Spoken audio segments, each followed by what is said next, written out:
بسم الله الرحمن الرحیم. خوش آمدید به سلسله درس‌های فارماکولوژی کلینیکی. در ویدیوهای قبلی ما شما روی فارماکوکینتیکس صحبت کردیم. در این ویدیو ما روی فارماکودینامیکس صحبت خواهیم کرد. فارماکودینامیکس چی است؟ فارماکودینامیکس مربوط میشه به دوا و وصل شدن دوا به رسپتورها و تاثیرات ناشی از آن.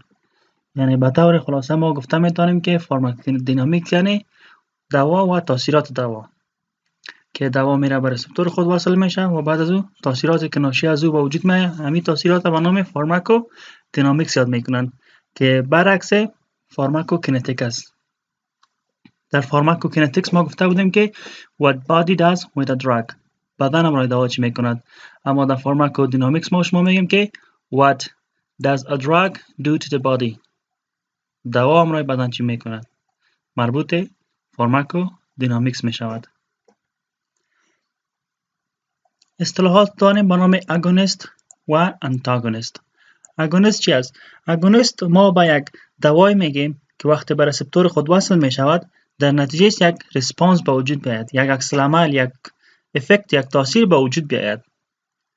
فرض مثال یک دوای بیتا بلاکر است یا فرض مثال دوای بیتا اگونیست است. وقتی که به رسپتور خود وصل میشه در نتیجه سیکلیک AMP در حجره افزایش پیدا میکند. هم یک ریسپانس است. پس ما شما میگیم که یک دوای اگونیستیک است. و به این شکل انتاگونیست عبارت از دواهایی است که وقتی به رسپتورشان وصل میشوند کدام ریسپانس به وجود نمیآید. وقتی ریسپانس به وجود نمیآید پس اینا خیلی چرا وصل شدن؟ اینا من حیث ریسپتور بلاکر وصل شدن، یعنی آخذه را بلاک کردن. خب چرا آخذه را بلاک کردن؟ تا که اگونیست نتونه به می آخذه وصل شود. اگر ما شما در یک مثال بدیم، شما کسایی که فارماکولوژی اتونوم میفهمند، نیوروپینفرین یک نیوروترانسمیتر است که باعث تنبیه آخذه های الفا بیتا میشه و زمانی که ما شما به یک مریض بیتا بلاکر میدیم، بیتا بلاکر میره آخذه بیتا را بلاک میکنه. آخذه بیتا فکر کنین یا آخذه بیتا است، این توسط بیتا بلاکر بلاک شده، به این شکل پوشانیده شده، بلاک شده. وقتی که نورپینفرین میاد از اعصاب در اینجا دیگه نمیتونه که آخذه را وصل شوه و با آخذه یک جا شده و مو ریسپانس به وجود بیاره. در نتیجه چی شد؟ من حیث یک ریسپتور بلاکر عمل نمود. پس دوای اگونیستی کدام دواست؟ دوایی است که در نتیجه وصل شدنش با یک ریسپتور یک ریسپانس و یک عکس العمل به وجود میاد. و دوای انتاگونیست دوایی است که وقتی به ریسپتور وصل میشه کدام ریسپانس به وجود نمیاد، فقط من حیث بلاک کننده یا محصور کننده ریسپتور عمل میکند. چند اصطلاح داریم ما شما به خاطر تعیین درجه های دوا که کدام دوا خوب موثریت داره کدام دوا کمتر موثریت داره. اصطلاح اول ما شما افینیتی است. افینیتی چی را نشان میدهد؟ توانایی یک دوا به وصل شدن به رسپتورش. یعنی فرض مثال شما یک مریض تشخیص کردین و به خاطر تداوی دو دوا وجود دارد و که بالای عین رسپتور عمل میکند. مثلا دواهای بیتا بلاکر، اتینولول هم بیتا بلاکر است و پندولول هم بیتا بلاکر است. باز حال ما نظر به چی همین دوا را انتخاب کنیم به مریض. شرایط دیگر انتخاب دوا خود نظر به حالت مریض هم می باشد که نظر به مریض بعض دواها ترجیح داده میشن و بعض دواها ترجیح داده نمیشوند. یکی از حالتایی که دوا را ترجیح میدیم او افینیتی است که کدام دوا خوبتر میتونه بالای رسپتور وصل شود، یا به طور خلاصه میگیم که کدام دوا با دوز کمتر به رسپتور خود وصل میشه. اگر ما شما در این کرو DR که این کرو به نام کروهای DR یاد میکنن یا جدول DR. چی رقم DR؟ D یعنی دوز، در محور X ما شما دوز داریم و در محور Y ما شما ریسپانس داریم. یعنی با کدام دوز ما کدام ریسپانس یا کدام عکس العمل به وجود آوردیم، به دست آوردیم. فرض مثال دوای A است و همراه دوای B مقایسه شدن. این هر دوا بالای یک رسپتور کار میکنن. به می دلیل اینا کرف‌ها باید پارالل باشن، یعنی موازی باشن. ببینین این هر دو خط با همدیگر موازی هستند. اگر موازی نباشد به این معنی است که رسپتورهایشان جداگانه است. و اگر رسپتورها جداگانه بود ما و شما افینیتی دوا را تعیین کرده نمیتونیم. چون افینیتی ما گفتیم با کدام دوز کدام دوا بهتر میتونه به رسپتور خود وصل شود. که یک رسپتور است فکر کنین 5 دواست، کدام دوا میتونه به دوز کم وصل شود؟ مو دوا افینیتی خوبتر داره. در این مثال ما شما میبینیم که دوای A و دوای B با هم مقایسه شدن. هر دو دوا عین ریسپانس به وجود آوردن. میبینین 100% ریسپانس به وجود آمده و چون پارالل هستن پس اینا عین رسپتور عمل کردن. رسپتورهایشان یک رسپتور است.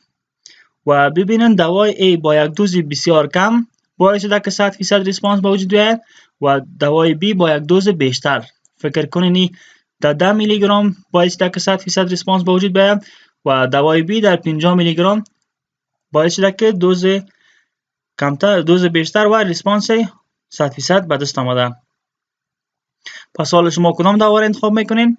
دوای A را طبعا، چون دوزش کمتر است. وقتی دوزش کمتر بود پس به مریض هم تهیهش آسانتر است و هم استفادهش به مریض آسانتر است و افینیتیش هم از این دوا خوبتر است. یعنی با دوز کم ما شما به هدف خود میرسیم. اصطلاح دیگه که ما شما داریم به نام پتانسی یا قوت. که قوت کدام دوا خوبتر است؟ میگن مقداری از دوا که ضرورت است به خاطر به دست آوردن یک نتیجه مطلوب. اما در اینجا شما در دی آر کرف میبینین که خطها با هم دیگر پارالل نیستن، یعنی با هم دیگر موازی نیستن. پس به چی معنی؟ به این معنی است که رسپتورها جداگانه هستند، یعنی دو رسپتور وجود دارن. اما در اینجا ما شما بالای رسپتور کار نداریم. در اینجا ما شما قوت یک دوا را کار داریم به خاطر به دست آوردن همون تاثیرات دلخواه خود. فرض مثال شما شاید دواهای انجیوتنسین کانورتینگ انزایم اینهیبیتورز همراه با انجیوتنسین ریسپتور بلاکر بشناسید. هر دو دوا تقریبا تاثیرات مشابه دارند و از تاثیرات انجیوتنسین که عبارت از وازو کانسترکشن و افراز الدوسترون است جلوگیری میکنند. رسپتورها جداگانه است، دواها بالای رسپتورهای جداگانه عمل میکنند. اما ما شما در اینجا به خاطر مقایسه دو دوا از پتانسی دوا استفاده میکنیم که کدام دوا در یک دوز کمتر میتونه که همون تاثیر ما شما را به دست بیاره. فرض مثال دوای X ما در نظر میگیریم که دوای انجیوتنسین ریسپتور بلاکر است. در یک دوز بسیار کم 100% ریسپانس داده به ما. و اما دوای وار ما شما ACE inhibitor یا angiotensin converting enzyme inhibitor در نظر میگیریم. ببینید در یک دوز بیشتر ریسپانس در حدود 60% به دست آوردیم. پس کدام دوا قوی تر و پوتنت است؟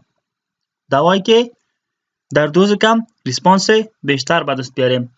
و اگر کمپرشنش عادی میکردیم هر دوایی که به محور وای نزدیکتر بود همون دوا پوتنتر یا قوی تر است، چون دوزش کمتر می باشه. اصطلاح سیمی ما شما افیکاسیس یا افکتیونس یا مؤثریت. در اینجا ما شما بالای دوز نمیگردیم، در اینجا ما شما پشت مؤثریت میگردیم. یعنی و ما شما مؤثریت مهم است که کدام دوا میتونه خوبترین نتیجه را به مریض داشته باشه. How well a drug produces a response. چقدر خوب یک دوا ریسپانس به وجود آورده میتونه، یعنی مؤثریتش چقدر است. و اگر در گراف های دی آر ما شما را ببینیم هر دوایی که هایتش بیشتر بود ببینین یعنی فیصدی ریسپانس بیشتر بود، همون دوا بیشتر افکتیونس داره. فرض مثال دوای A در دوز کمتر میتونه در حدود 60% ریسپانس به دست بیاره. دوای B در یک دوز بیشتر میتونه 100% ریسپانس به دست بیاره و دوای C در یک دوز بیشتر باز هم 60% ریسپانس به ما میده. پس کدام دوا خوبتر و موثریت داره؟ دوایی که بیشتر ریسپانس تولید کنه. در اینجا دوز به ما مهم نیست، در اینجا به ما موثریت دوا مهم است. بازم تکرار میکنیم در افینیتی با ما شما دوز مهم است که کدام دوا در دوز کمتر با ریسپتور وصل شدن میتونه که در اینجا باید عین ریسپتور باشن. هر دو دوا، 3 دوا، 4 دوا باید بالای یک ریسپتور عمل کنند و ما دوایی را در نظر میگیریم که دوز کمتر بالای ریسپتور وصل شود. در پوتنسی یا در قوتش ما شما در نظر میگیریم که در دوز کمتر کدام دوا امو تاثیر دلخواه را به انجام میتن، یعنی دوزش کم باشه و تاثیرش دلخواه باشه، یعنی چیزی که ما تمنا داریم همو در یک دوز کمتر به ما شما به دست بیایم. اما افیکاسی و افکتیو نیست، به ما شما دوز مهم نیست، به ما فقط تاثیر مهم است که چقدر خوب میتونه یک تاثیر به وجود بیاره. که هر دوایی که هایتش در دی آر کرو بلند بود همو دوا افیکاسی بلندتر داره. quantitative dose response curves، همین کرفایی که ما شما در 3 اسلاید قبلی دیدیم، همین کرفا را به نام DR curves یاد میکنن، یعنی dose response curves که توسط از این کرفا یا توسط از این جدول ها ما شما افینیتی دوا را، پوتنسی دوا را و افیکاسی دواهای اگونیست نشان داده میتونیم. متوجه باشین که اگونیست باشن، یعنی انتاگونیست نباشن، چون ما شما ریسپانس طلب داریم و دواهای اگونیست ریسپانس تولید میکنن و دواهای انتاگونیست ریسپانس ندارن. با او دلیل نمیتونیم که از دواهای انتاگونیست در کرفای DR استفاده کنیم. full and partial agonists. حالا ما شما میایم سری اگونیست ها بیشتر گپ میزنیم. full agonist یا اگونیست مکمل و partial agonist یا اگونیست قسمی. خب فرق از اینا در چی است؟ full agonist از نامش پیداست، یک اگونیست مکمل است و میتونه که ماکسیمال ریسپانس به وجود بیاره، یعنی عظمی ترین ریسپانس به وجود میاره. فکر کنین 100% ریسپانس میده که از لحاظ کرفا اگه بگیم اینا ماکسیمال افیکاسی دارن. افیکاسی را ما شما تعریف کردیم که دوز مهم نیست، فقط چقدر یک دوا خوبتر ریسپانس تولید میکنه. اگر در این گراف ما شما در نظر بگیریم کدام دوا فول اگونیست است؟ طبعا دوای B دوز مهم نیست اما ریسپانسش مهم است. ببینید دوای دی 100% ریسپانس به دست آوردیم. و پارشل اگونیست یا اگونیست های قسمی از نامشان معلوم است دیگه، اینا لز افکتیو هستند، یعنی افیکاسیشان پایین تر است، نمیتونن که ماکسیمال ریسپانس به وجود بیارن.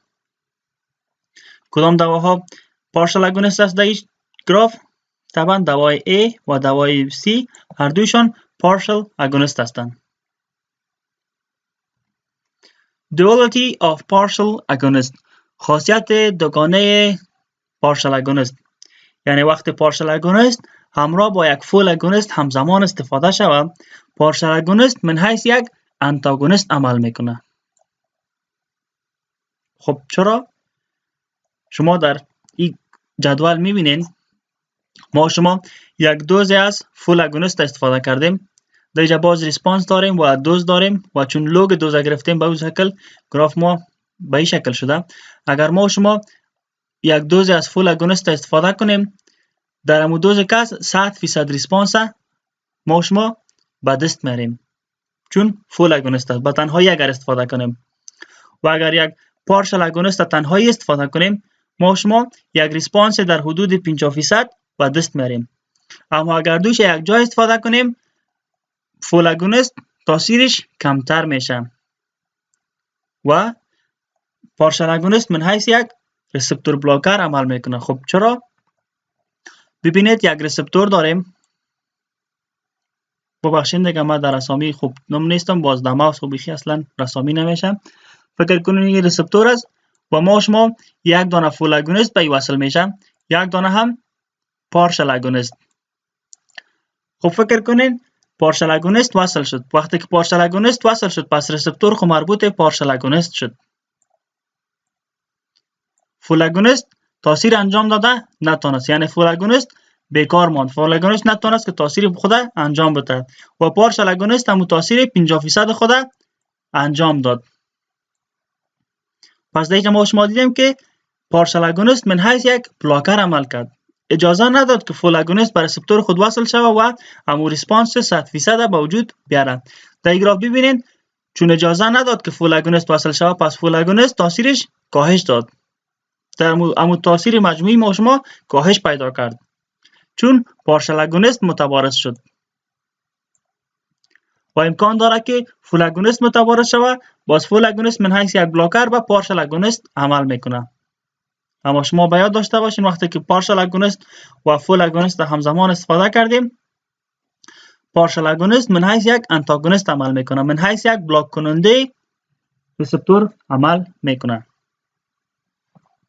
طور مثال ما شما پندولول و نورپینفرین در نظر میگیریم. پندولول یک بیتا بلاکر است و نورپینفرین هم یک بیتا اگونیست است، یعنی آخذه بیتا را تنبیه میکنه. و مثال دوم ما شما هم تاموکسیفین است.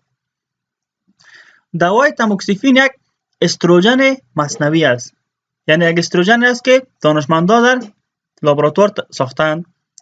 رول اثر ما شما در برست کانسر و در پست منوپاز میبینیم. برست کانسر اگر شما از پاتوژنز برست کانسر بفهمین، اکثریت سرطان های CD1 است ناشی از افراز بیش از حد هورمون های جنسی و خصوص هورمون استروژن موجود میان. یعنی CD ها آخذه های بیشتر می داشته باشند به خاطر استروژن و استروژن با آنها وصل شده در نتیجه می کانسر بیشتر می سازند.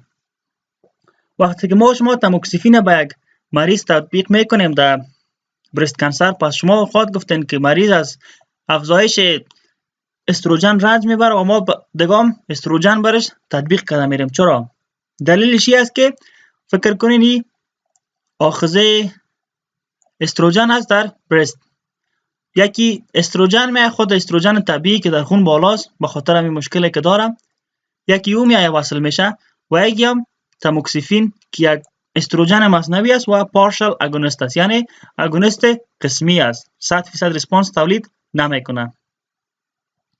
تاموکسیفین به آخذه وصل میشه، آخذه را به خود میگیره. در نتیجه استروژن طبیعی که در خون وجود داره نمیتونه که به ریسپتور وصل شود و نمیتونه که 100% ریسپانس به وجود بیاره. در اینجا ما شما از تاثیرات استروژن جلوگیری کردیم. فرض مثال اگر استروژن وصل میشد 100% ریسپانس به دست می آوردیم و حالا که تاموکسیفین وصل شده ما شما 50% ریسپانس به دست آوردیم. پس فایدهش به مریض رسید. پاتوژنز مرض در نزد مریض کاهش داد. نظر به که 100% ریسپانس بده 50% ریسپانس داد. 50% مرض ما شما کاهش دادیم. و رولش در پست منوپاز چی است؟ در پست منوپاز خانم های پست منوپاز می باشند و از علائم و اعراض کمبود استروژن رنج میبرند. با او خانم ها تاموکسیفین تجویز میشه. پست منوپاز شما میفهمین وقتی است که هورمون های جنسی دیگه افراز نمیشن، سویه استروژن نزد خانم بسیار کاهش پیدا میکنه و بعضا اعراض نزد خانم با وجود آمده به او دلیل برش استروژن مصنوعی توصیه میکنن. در او حالت باز تاموکسیفین یک پارشل اگونیست است، با ریسپتورهای مشخص خود وصل میشه و همون تاثیرات استروژن تا حد ممکن بر خانم اعاده میکنه. یعنی در او حالت بر خانم مفید است. پس شما دیدین وقتی که تاموکسیفین یک جای استفاده شد همراه با فول اگونیست که عبارت از استروژن بود، پس تاموکسیفین من حیث یک بلاکر عمل کرد. و زمانی که ما شما تاموکسیفین به تنهایی استفاده کردیم فقط اگونیست بود و تاثیرات استروژن به مریض به وجود آورد.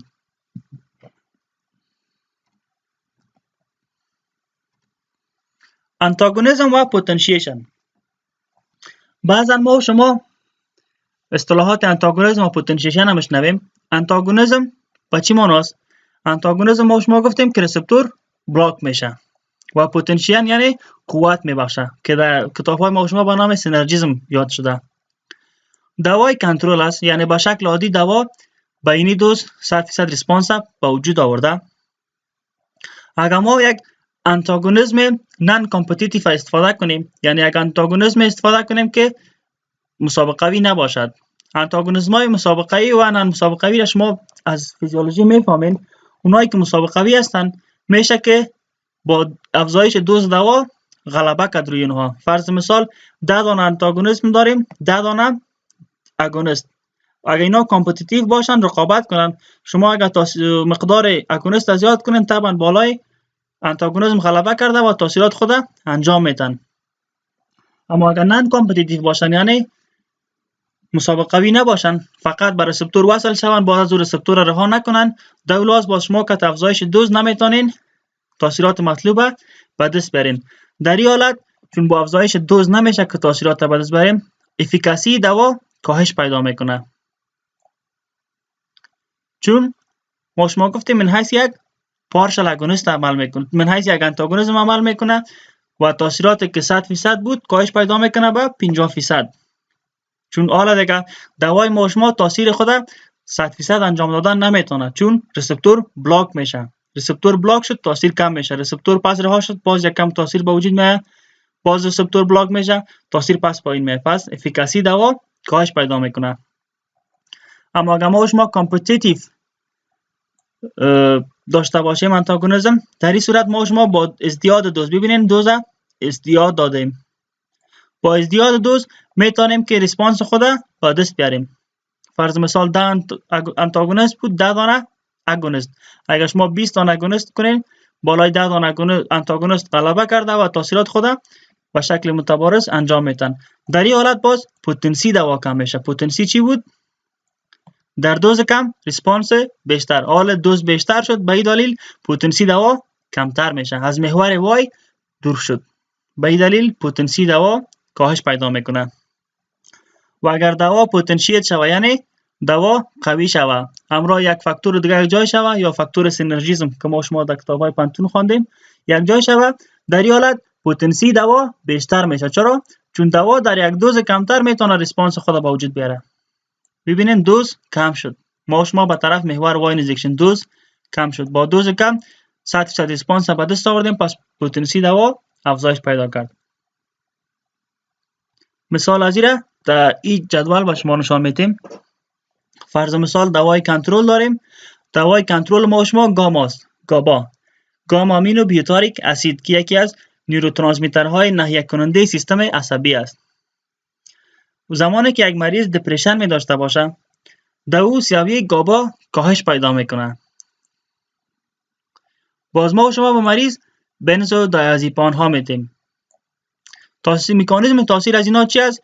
اینا خودشان بالای کدام رسپتور عمل نمیکنن، بلکه میرن اینا گابا را قوی میسازن، گابا را پتانسییت میکنن تا گابا کمی که در وجود انسان وجود داره تاثیرات 100% انجام داده بتونه. ببینین اینی گابا یک شخص نرمال است که در اینقدر دوز میتونه که ریسپانس 100% بده. یک مریض دپرشن پیدا کرده، دوزش کم شده. اگر ما شما بنزودیازپین ندیم، فکر کنین ریسپانس از این در حدود 50% خواهد بود، 100% ریسپانس نمیده. اما اگر امروز بنزودیازپین استفاده شود، پتانسییت میشه و در دوز کم میتونه 100% ریسپانس به وجود بیاره. همین اصطلاح به نام پتانسیشن یا سینرژیزم یاد میکنن. دیگه تایپس آف انتاگونیسم یا انواع انتاگونیسم. چند نوع انتاگونیسم ما شما داریم. اول داریم فارماکولوژیک انتاگونیست یا انتاگونیست های فارماکولوژیک. اینا را به خاطر یاد کردن شما باید داشته باشین. فارماکولوژیک انتاگونیست یک رسپتور دارن و بس، یعنی هر دو دوا بالای یک رسپتور عمل میکنن. اگر رسپتورهایشان جداگانه شد، پس او فارماکولوژیک انتاگونیست نیست. اینا را به شکل کامپتیتیو داریم و به شکل نان کامپتیتیو که رویش صحبت کردیم. اونایی که کامپتیتیو هستن parallel shift to the right in DR curve. DR curve به طرف راست شفت میکنن. ببینین به طرف راست آمد، از کنترل به طرف راست، یعنی کامپتیتیو انتاگونیست بود. چون ما شما با ازدیاد دوز میتونیم که تاثیرات انتاگونیست برطرف کنیم. can be reversed by increasing of agonist drug.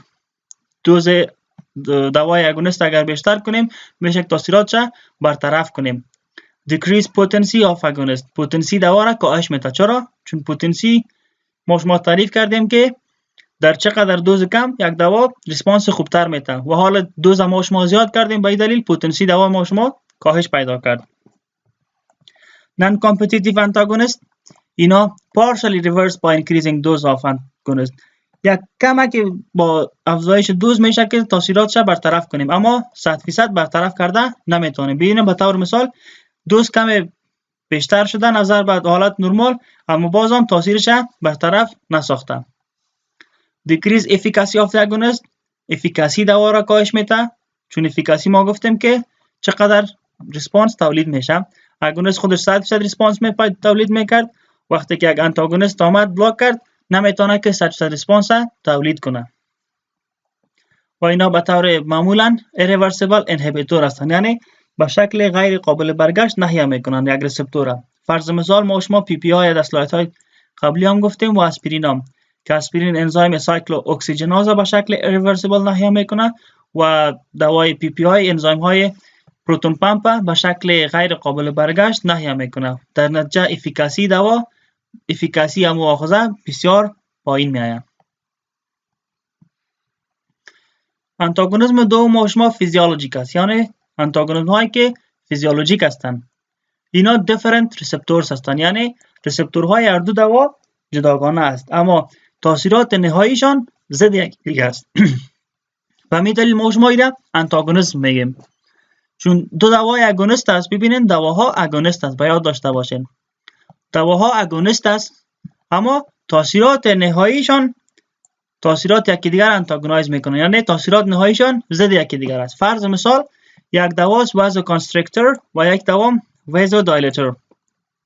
شما میفهمین وازو کانستریکتور فرض مثال دوای از طریق آخذه الفا صورت میگیره. در بخش اتونوم باز ما شما روی از صحبت خواهد کردیم. وقتی که وازو کانستریکتور از طریق آخذه الفا فرض مثال نورپینفرین میره وازو کانستریکتور میکنه. نورپینفرین خودش یک اگونیست است. و به این شکل وازو دایلیتور فرض مثال اپینفرین از طریق خون از کلیه ها افراز شده از طریق آخذه بیتا 2 باعث وازو دایلیشن میشه، یعنی اویه ها را توسع میده. یا هم یک اگونیست است، اپینفرین خودش یک اگونیست است. پس دو دانه اگونیست عمل کردن بالای دو آخذه جداگانه اما تاثیرات نهاییشان برعکس یکی دیگه بود. ببینید یکیش اویه را تقبض میده، دیگرش اویه را توسع میده، پس تاثیرات یکی دیگر ضد شدن. و شکل سوم شما کیمیکال انتاگونیسم می باشه